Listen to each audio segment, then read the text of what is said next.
Good morning students. Hindi online classes में class 3rd के students के लिए है पार्ट फर्स्ट वीडियो मेरा, जो कि आज मैंने बनाया हिंदी पाठमाला, यानी कि आपकी हिंदी रीडर का चैप्टर नंबर 3 और पाठ का नाम है डब्बू ने सीखा सबक। आज हम इस चैप्टर में क्या पढ़ना है, क्या पढ़ने जा रहे हैं, उसके बारे में आपको मैं संक्षिप्त रूप में समझाऊंगी कि किस तरीके का हमारा चैप्टर है। सबसे पहली बात है कि सबक क्या होता है। सबक होता है कोई चीज को समझ लेना या किसी चीज से कोई शिक्षा ग्रहण करना। मतलब कि आप लोग कोई काम कर रहे हैं, अब वह बच्चे हो आप लोग, कोई काम गलत भी हो जाता है आपसे और कई बार आप उस काम को सही भी करते हैं। सही करते हैं या गलत करते हैं इसका निर्णय आप नहीं बता सकते, क्योंकि आप बहुत ही छोटे हैं अभी इस काम के लिए। तो होता क्या है, इस काम को करने के लिए आप क्या कर सकते हैं कि इसका निर्णय आपके परिवार वालों ने लिया। अब कई बार ऐसा होता है कि आप लोग बहुत गलत काम कर जाते हैं बचपन में, ना समझी से, ना चाहते हुए भी, आपको पता नहीं होता कि यह गलत काम है। एग्जाम्पल हम ले सकते हैं कि आप रोज़ स्कूल आते हैं और स्कूल आने के लिए आपकी मम्मी आपको टॉफ़ी या रुपए देती है खर्च करने के लिए। एग्जाम्पल लिया हमने, आपकी मम्मी एक चॉकलेट देके आपको स्कूल भेजती है। नतीजा ये होता है कि आपकी आदत ये हो जाती है कि आप चॉकलेट लिए बिना स्कूल नहीं आते। ऐसा करते करते महीने, 2 महीने, 3 महीने, 4 महीने हो जाते हैं। एक दिन आपकी मम्मी चॉकलेट देने के लिए आपको भूल जाती है और आपको पता है कि चॉकलेट कहाँ रखी हुई है। आपको क्या करते हैं, आप वहाँ से उस चॉकलेट को बिना पूछे मम्मी से या पापा से आप उस चॉकलेट को ले आते हैं। अब मम्मी ने सोचा कि आज इसने मांगी नहीं, इसलिए अपन को इसे याद नहीं दिलाना है और ये अपनी आदत भूल गया। होता क्या है, आप वहाँ से उस जगह से रोज एक एक चॉकलेट उठाना शुरू करते हैं और खाना शुरू कर देते हैं। मम्मी को इस चीज़ का पता नहीं है और होता क्या है, धीरे धीरे आप क्या करते हैं, घर की अन्य वस्तुओं को भी एक स्थान से दूसरे स्थान पर या तो बदलना शुरू कर देते हैं या फिर आप अपनी आवश्यकताओं की पूर्ति के लिए उन चीज़ों को उठा लेते हैं। धीरे धीरे करके आप में ऐसी आदत हो जाती है कि आप मम्मी, बड़े भाई बहन, उनकी आज्ञा के बिना कोई ना कोई वस्तु अपने साथ में ले आते हैं। अब कई बार ऐसा होता है कि आप कई वस्तु इस विद्यालय आप अपने साथ ले आए, स्कूल में साथ ले, और आपकी वह वस्तु खो गई। अब आप कहते हैं हमारी वह वस्तु खो गई। घर में इस बात का पता चलता है कि वह वस्तु खो गई, तो बात शुरू होती है कि उठाई किसने, ले गया कैसे, बहुत सारी बातें आती हैं। और नतीजा ये होता है कि आपको छोटी मोटी चोरी की आदत हो जाती है। एक नतीजा ये भी निकल सकता है। एक नतीजा ये होता है कि आप चुपके से चॉकलेट खाते हैं और डेली रूटीन में चॉकलेट का प्रयोग करते रहने से आपको दांत में कीड़ा लग गया, दांत खराब हो गया, तकलीफ हो गई। अब मम्मी को पता चलता है कि आपने चॉकलेट बिना परमिशन के उठाई, जबकि मम्मी ये समझ रही थी कि बच्चे की आदत छूट गई। अब उससे आपको दांत में बहुत दर्द हो रहा है, आपको डॉक्टर के पास जाना पड़ा, आपका दांत आपको निकलवाना पड़ा और डॉक्टर ने आपको हमेशा के लिए चॉकलेट खाने से मना कर दिया। तो आपने इस चीज़ से एक क्या सीखा, सबक सीखा। आपने इस चीज़ से एक शिक्षा ली कि हमें पहली शिक्षा कि बिना पूछे कोई वस्तु एक स्थान से उठानी नहीं जब तक कि घर वाले नहीं कहें, उनकी परमिशन के बिना। दूसरा आपने सबक सीखा कि मम्मी पापा से कभी झूठ नहीं बोलना। तीसरा आपने सबक सीखा कि हमें किसी भी चीज़ का अत्यधिक ज़्यादा मात्रा में प्रयोग नहीं करना चाहिए, क्योंकि वो हमें नुकसान पहुंचा देता है। तो ये सबक, ये शिक्षा इस पाठ में किसने सीखी, डब्बू ने।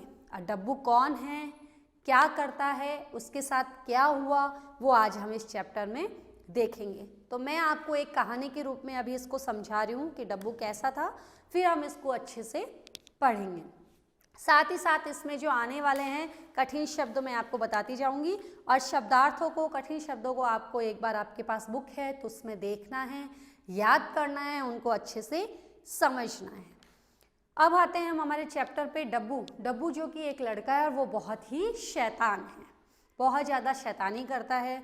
वो या क्या करता है, गली के छोटे छोटे बच्चे हैं उनको परेशान करता है, उनके साथ मारपीट करता है, उनके साथ धक्का मुक्की करता है, और या फिर उन छोटे छोटे बच्चों की क्या करते हैं, चीज़ों को झपट के ले आता है, छीना झपटी करता है। छीना झपटी करने का मतलब होता है किसी को से किसी चीज़ को ज़बरदस्ती ले लेना, एकदम तेज़ी के साथ जाना और उससे छीनकर ले आना। इसे आप झपट्टा मारना कह सकते हैं, झपटना कह सकते हैं। और कई बार कोई वस्तु नहीं दे तो बच्चों में आपसी खींचतान हो जाती है।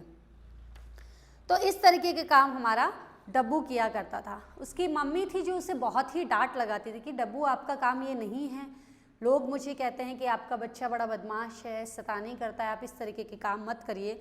लेकिन डब्बू किसी की भी नहीं सुनता था और ना ही समझता था। उसने बस 4 लाइन याद कर रखी थी। जब भी कोई उसको समझाने का प्रयास करता तो डब्बू कहता है, मैं डब्बू राजा कहलाऊं। मैं कौन हूँ? डब्बू राजा हूँ, मेरा नाम डब्बू है, मैं दिन भर हुड़दंग मचाऊं। हुड़दंग मतलब शोर शराबा, मस्ती, जोर जोर से चिल्लाना, भागना, दौड़ना। छीन झपट के सब ले जाऊं, सबके सामानों को मैं छीन लूं, झपट लूं और मैं उस सामान को लेकर चला जाऊं, सबको छेड़ूं, मजे उड़ाऊं। और सबको क्या करूं? छेड़ूं। चाहे वो बच्चा कितना ही सीधा बैठा हुआ हो, उसने कोई बदमाशी नहीं की हो, मैं उसको छेड़ूं और सबके क्या उड़ाऊं? मजे उड़ाऊं। तो इस तरीके की 4 लाइन वो बोलता था। मैं डब्बू राजा कहलाऊं, दिन भर मैं हुड़दंग मचाऊं, छीन झपट कर सब ले जाऊं और सबको छेड़ूं, मजे उड़ाऊं। वो किसी की नहीं सुनता। रोज उसकी शिकायतें उसकी मम्मी के पास आती। उसकी मम्मी उससे बहुत ही तंग आ गई थी, परेशान हो गई थी, लेकिन वो कुछ नहीं करता।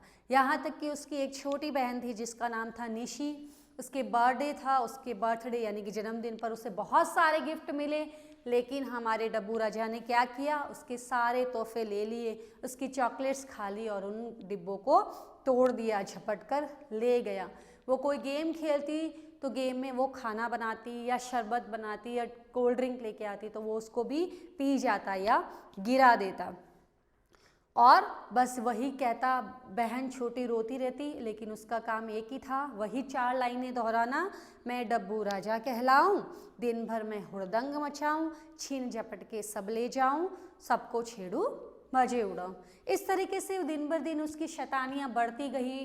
वह बहुत ज़्यादा शैतानी करता गया, लेकिन वो ना उसको कोई समझाता तो ना ही वो समझता, ना ही समझने का प्रयास करता।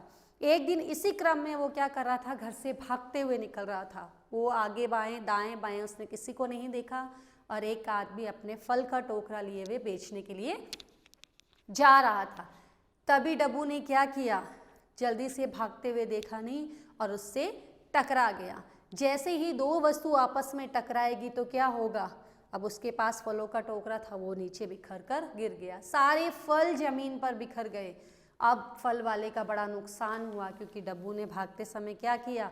जैसे अंगूर थे उस पर पाँव रख दिया, कुछ संतरे थे उन पे पाँव रख दिया, अंगूर पिचक गए, सबका रस निकल गया, संतरे खराब हो गए और केले के गुच्छों को भी उसने छीन कर झपट्टा मार लिया।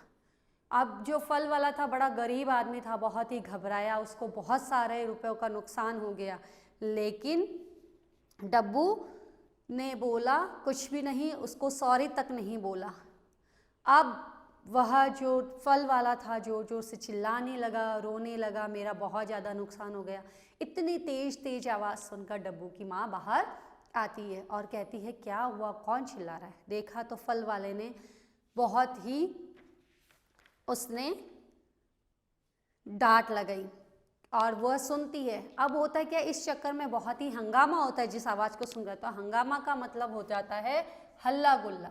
हंगामा का मतलब हो जाता है हल्ला गुल्ला, शोर शराबा, बहुत तेज तेज आवाज़ हो जाना, जैसे कि कोई लड़ाई झगड़ा हो रहा है, बहुत तेज आवाज़ हो जाती है। तो इस तरीके की बहुत ही आवाज़ हो जाती है। अब वो बोलते हैं कि मुझे बहुत बड़ा नुकसान हो गया, 300 रुपये का नुकसान, मेरे नुकसान को कौन भरेगा? मैं किस तरीके से क्या करूँगा? मैं बहुत गरीब आदमी हूँ।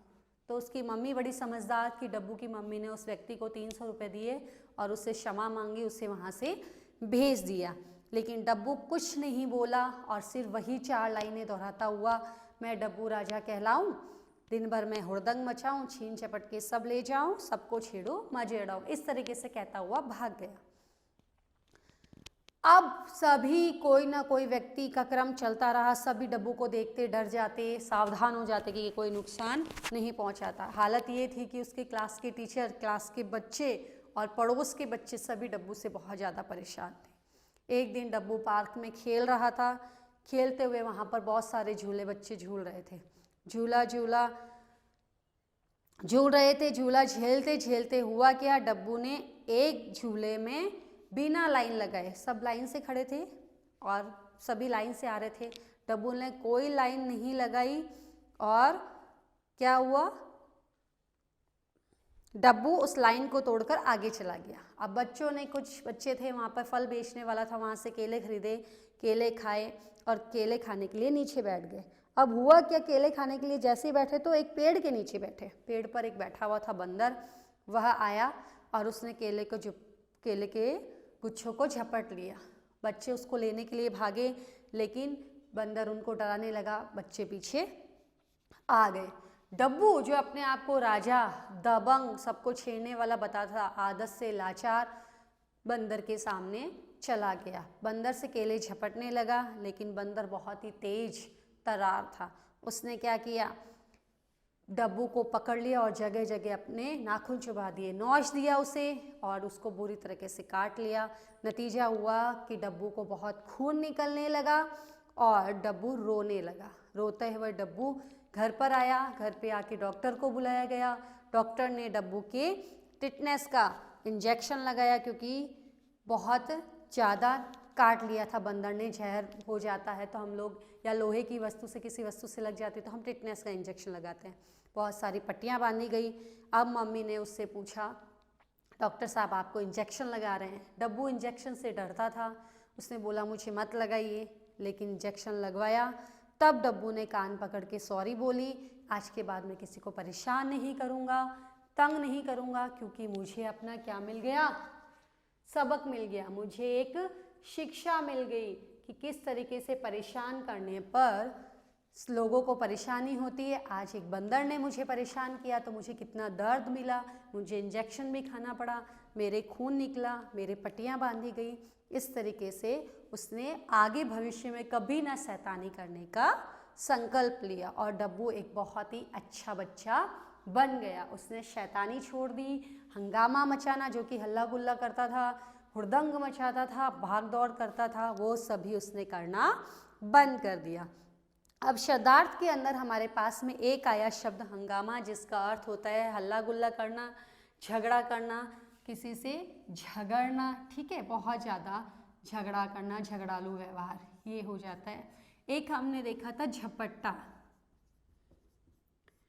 तो झपट्टा का अर्थ हमने देखा किसी से तेजी के साथ में धावा बोलना, तेजी से धावा, आक्रमण करना, जाकर कोई चीज़ को झपट लेना बहुत तेजी के साथ में, ये हो गया। बीच में एक और भी कठिन वर्ड आए हैं, जैसे टिटनेस। तो टिटनेस एक बीमारी होती है, उस बीमारी के लिए आपको एक टीका लगाया जाता है, वह टिटनेस का टीका कहलाता है। नोचना होता है आपको इस तरीके से काटना, नाखून चुबा देना, ठीक है, इस तरीके के आप जानते ही हैं शब्द।